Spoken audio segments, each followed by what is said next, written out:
So yun guys, good afternoon sa inyong lahat. Pasensya na, ngayon lang ako nakapag-upload sa video ko. Magbubulot nga pala kami ng mga damo. Dinadamo na si Sunli. Diba no? So guys, ibulot tayo ng mga damo.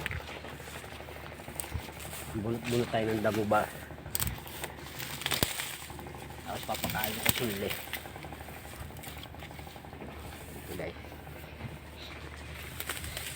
Guys, bunot lang ng damo guys.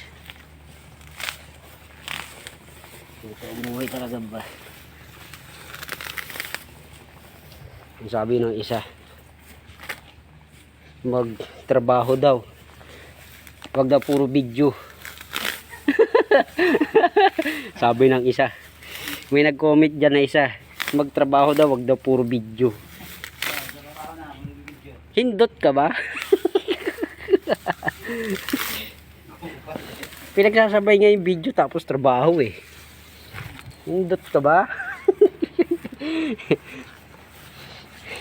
Di, sa nagsabi dyan, shoutout sa iyo. Sana mabuhay ka pa ng mahaba.